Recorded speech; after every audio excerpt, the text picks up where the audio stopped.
today we will tackle about volleyball.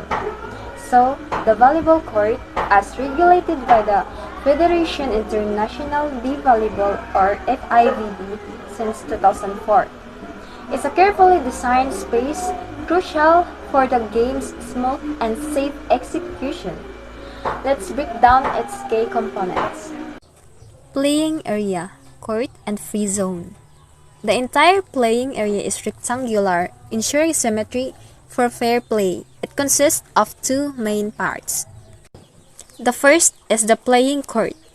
This is the central 18 meters long by 9 meters wide rectangle where the actual game unfolds. This area is further divided by a center line, creating two identical halves for competing teams. The second one is the free zones. Surrounding the court is a minimum 3-meter wide free zone on all sides. This area is essential for players' movement during rallies and prevents collisions with obstacles. The minimum free zone space above the court must be 7 meters high, ensuring ample space for spiking and blocking. About dimensions. The precise dimensions are not arbitrary. They are designed to optimize gameplay and player safety. The 18 meters long by 9 meters wide court provides sufficient space for strategic maneuvers, while the 3-meter free zone acts as a buffer, minimizing the risk of injury from collisions with walls or other objects. The 7-meter minimum ceiling height prevents players from hitting their heads on low-hanging objects. Any deviation from these dimensions can significantly affect the game's flow and safety. In playing surface, the playing surface is a critical element, impacting the game's dynamics and the player's safety. The FIVB guidelines stipulate flat, horizontal, and uniform. The surface must be perfectly level to ensure a fair and consistent bounce for the ball. Any unevenness could lead to unpredictable bounces, affecting the game's fairness. No injury hazards. The surface must be free from any potential hazards, such as cracks, holes, or protruding objects. This is paramount for player safety. No rough or slippery surfaces. The surface material should provide sufficient grip to prevent slips and falls, while also ensuring a smooth, consistent ball bounce. Indoor courts. Indoor courts require a light-colored surface for better visibility of the ball and players, while outdoor courts may have a slight slope, like 5 mm per meter, for drainage, but this must not interfere with the court lines. Solid court lines are prohibited on outdoor courts. The playing surface's maintenance is crucial for maintaining the game's integrity and player safety. Regular inspections and maintenance are required to ensure the surface remains in optimal condition. This includes repairing any damage, cleaning the surface, and ensuring the surface's evenness. These detailed descriptions provides a comprehensive understanding of the official specifications for a volleyball playing area, highlighting the importance of precise dimensions and a safe, well-maintained playing surface. Lines of the court, lines of specifications, boundary lines, center line, and attack line. Number 1. Line of specifications. All lines are 5 cm wide. They must be of a light color which is different from the color of the floor and from any other lines. So all lines on the court are 5 cm wide and should be a light color that contrasts with the floor and other lines for easy visibility. Number 2. Boundary lines. 2 sidelines and 2 end lines mark the playing court. Both sidelines and end lines are drawn inside the dimensions of the playing court. So the sidelines and end lines mark the edge of the playing area. These lines are drawn within the court dimensions to define the inbounds and out-of-bounds areas. Number 3. The center line. The excess of the center line divides the playing court into 2 equal courts measuring 9 by 9 meter each. This line extends beneath the net from the sideline to sideline. So the center line divides the court into two equal halves, 9 by 9 meter each, and runs under the net from sideline to sideline. It separates the two limbs playing areas. Number 4, attack line. On each court, an attack line whose rear edge is drawn 3 meters back from the exits of the center line marks the front zone. So this line is 3 meters behind the center line and marks the front zone and determine where front row players can attack and help circulate player positions during the game. The court lines are essential for organizing the playing area and ensuring clear boundaries. The distinct 5 cm wide lines, including the boundary lines, center line, and attack line, all serve specific function in dividing the court into designated zones. These markings help define the playing space, separate each team's areas, and regulate the flow of the game, making them fundamental for fair and structured play. Thank you. The volleyball court zone and areas. In official volleyball competition, the court is divided into several zones and areas, each serving a specific purpose. These zones help regulate gameplay, facilitate player movement, and ensure the proper organization of the match. Here are the 5 different zones and areas found on a standard volleyball court. First, front zone. The front zone is a crucial area for offensive plays and blocking actions. It is defined by the axis of the center line and the rear edge of the attack line.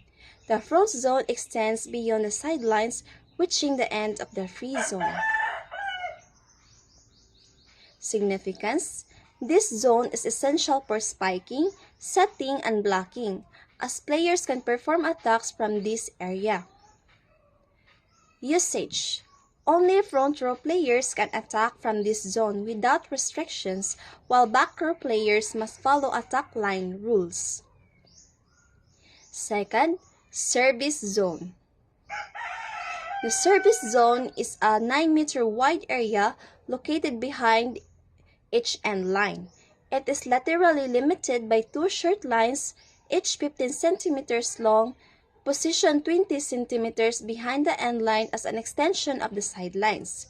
These short lines are included in the width of the service zone, which extends to the free zone. Significance: this is the designated area for serving the ball, initiating each rally. Usage: the server must ensure their feet remain within the service zone while serving, and they cannot step on over the end line before making contact with the ball. Third, substitution zone.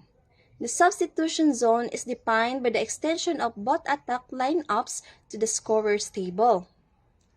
Significance: this area facilitates the smooth substitution of players during a match. Usage: substitution must be made with this zone, following the referee's approval to ensure fair play and proper rotation. Fourth, warm-up area. For FIVB World and official competitions, warm-up areas measuring 3 by 3 meters are located in both bench side corners, outside of the free zone. Significance: these areas allows players to prepare for their entry into the game, without interfering with active play. Usage: players use the warm-up area for stretching and light exercise while waiting for their turn to substitute into the game. Fifth and the last, penalty area. A 1 by 1 meter penalty area equipped with 2 chairs is located in the control area outside the prolongation of the end line. It may be limited by 5 centimeters wide red line. Significance: penalty area is used for disciplinary actions such as when a player receives a penalty card and must temporarily leave the game. Usage: players who receive sanctions such as expulsion or disqualification must stay in the penalty area as directed by the referees. Also, it is important to observe temperature regulation. To ensure optimal playing condition, the minimum temperature for a match must not fall below 10 degrees Celsius or 50 degrees Fahrenheit. This rule ensures player safety and performance, as extreme temperature can negatively affect athletes' health and gameplay. Implementation. Indoor venues must maintain proper climate control to adhere to this requirement. Each of these zones and areas plays a vital role in regulating the game, ensuring smooth operation and maintaining fair play. Understanding this division helps players and referees, coaches adhere to official volleyball rules, making matches more structured and efficient. Height of the net. Number 1. Placed vertically over the center line, there is a net whose top is set at the height of 2.43 meter for men and 2.24 meter for women. Number 2. Its height is measured from the center of the playing court. The net height over the two sidelines must be exactly the same and must not exceed the official height more than 2 cm. It is important to know that the height of the net in playing volleyball for men should be at 2.43 meter, while for the women it is 2.24 meter. The two sidelines of the net must be the same height and must not exceed by more than 2 cm. Structure of the net. Number 1. The net is 1 meter wide and 9.50 meter long, made of 10 cm square mesh. Mesh refers to the individual square opening of the net. Number 2. At its top, a horizontal band 5 cm wide, made of two-fold white canvas, is sewn along its full length. Each extreme end of the band has a hole, through which passes a cord, fastening the band to the post for keeping its top taut. Number 3. Within the band, a flexible cable fastens the net to the post and keep it up taut. Top taut. Number 4. At the bottom of the net, with no horizontal band, a rope threaded through the meshes fastens to the post and keeps the lower part of the tat. This 1 meter by 9.5 meter net is designed for strength and easy installation. Its 10 centimeter mesh is reinforced by a 5 centimeter canvas top band with a tension cable for secure attachment to the post, while a bottom rope maintains tautness. The combination of canvas, cable, and rope ensures durability in playing volleyball and making a net.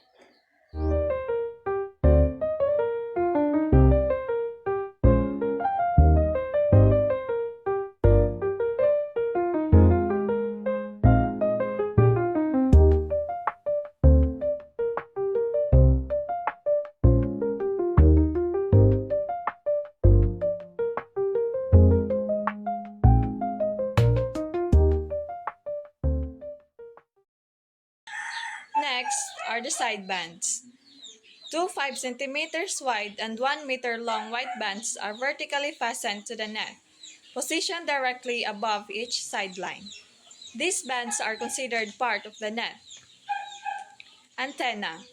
Each antenna is a 1.80 meters long, 10 millimeters diameter, a flexible rod made of fiberglass or similar material. One antenna is attached to the outer edge of each sideband, positioned on opposite sides of the net. The top 80 centimeters of each antenna extends above the net and features 10 centimeter stripes of constructing colors, preferably red and white. The antenna are considered part of the net, and the purpose of the antenna is to identify faults during the play. It helps the referee and the players to check whether or not the ball has flown within the boundary parameters. Posts. The net supporting posts are located a half to a meter outside the sidelines. They are 2.55 meters high and preferably adjustable.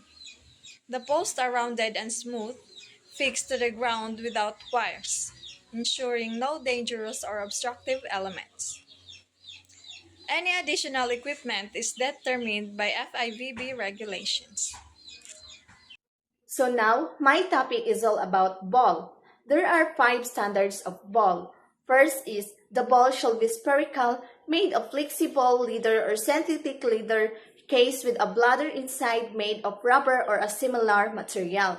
So, the shape and material of the ball must be spherical or perfectly round. It should be made of flexible leather or synthetic leather for durability and better handling.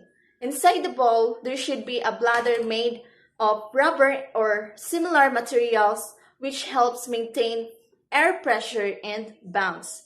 The second standard is its color may be a uniform light color or a combination of color. So the ball can have a uniform light color like white and yellow. So it can also have a combination of colors which help players and spectators see the ball more easily during the match. The third standard is synthetic leather material and color combinations of balls used in international competitions should comply with FIVB standards. So, the balls used in international competitions must follow FIVB or Federation International de Volleyball standards for material and color. FIVB sets specific rules for ball design to ensure consistency and fairness in professional matches. So, fourth standard is its circumference is 65 to 67 centimeter and its weight is 260 to 280 grams. So the circumference measurements around the ball should be 65 to 67 centimeter. The weight must be 260 to 280 grams, ensuring that the ball is neither too heavy nor too light for proper gameplay. The last standard is its inside pressure shall be 0.30 to 0.325 kilogram or centimeter squared. This is equivalent to 294.3 to 318.82 mbar or HPA, ensuring the ball has the correct bounce and flight characteristics. So, the uniformity of balls is all balls used in a match must have the same standard regarding circumference, weight, pressure, type, color, and etc. So all balls used in a match must be identical in terms of size, weight, pressure, material, and color. This ensures that there are no variations between balls, making the game fair for all players. In summary, these standards ensure that volleyballs used in matches are consistent, high quality, and suitable for professional play. That's all. Thank you.